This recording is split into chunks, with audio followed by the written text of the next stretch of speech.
Okay, guys, I have our last fairy tale for Fairy Tale Week, and it's still out of our Brothers Grimm book. We're reading lots of original fairy tales this week. So, we're going to read The Frog Prince. Ooh, it's very exciting. The Frog Prince, okay?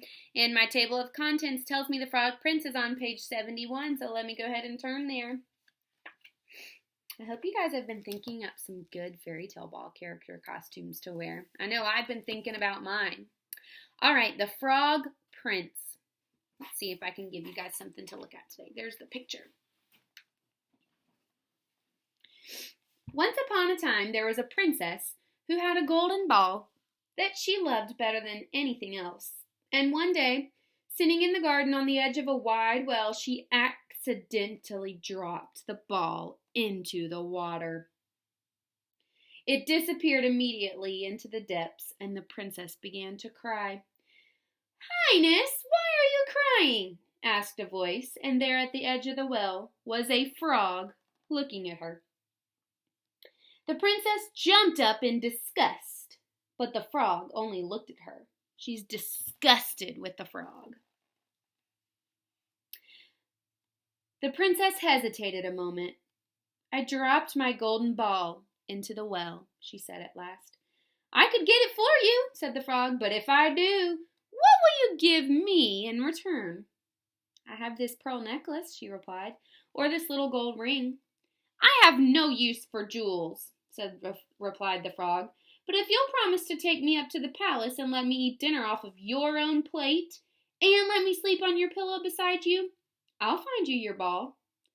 The princess did not like this, but she doubted that the frog could do much about it if she broke her promise. So she said, "All right," and the frog dove deep into the water and was gone a long time. So she agreed, but she agreed because she thought, that frog can't do anything if I decide not to keep my promise. And is that nice? No, that's not nice. We keep our promises. We don't lie.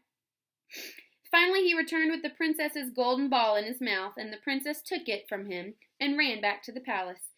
She meant intending to forget about the frog entirely, so her plan was to just forget all about him.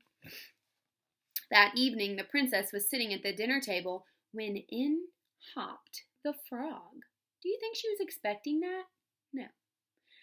"Who let that frog in?" demanded the king. But the frog spoke first and said, "The princess gave me her word that she would let me eat dinner off of her own plate, and let me sleep on her pillow beside her if I would find her golden ball." And the king said, "Is this true?"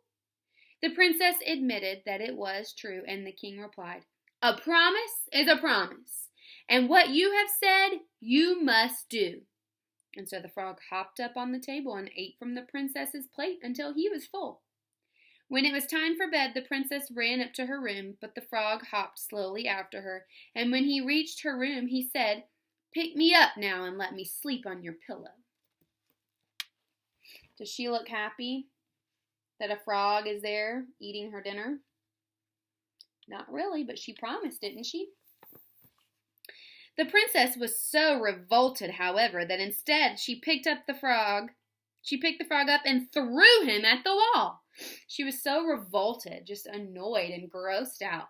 She picked him up and threw him at the wall. How rude. Splat! But there, where the frog had been, suddenly in his place was a handsome prince. "Thank you, princess," the prince said, and in his soft voice was the voice of the frog. "I have been under an evil enchantment, and you have freed me." So the prince came to live at the palace, and soon after the princess promised him her heart, and that promise she kept very well. She promised him her heart. What do you think that meant? If you promise somebody your heart, like they're getting married, she promised her heart to him. She'll love him forever. The end. So, what lesson can we learn from this? Keep your promises, right? Don't promise anything that you're not willing to keep, right? And don't trick people. All right, friends, so when you're out looking at frogs, maybe one of them's actually a prince. You never know. Check it out and let me see if you've come across any frogs that are actually princes. Right? I can't wait to see you guys tomorrow. It's the fairy tale ball. Make sure you come to our Zoom all dressed up. I can't wait. Bye.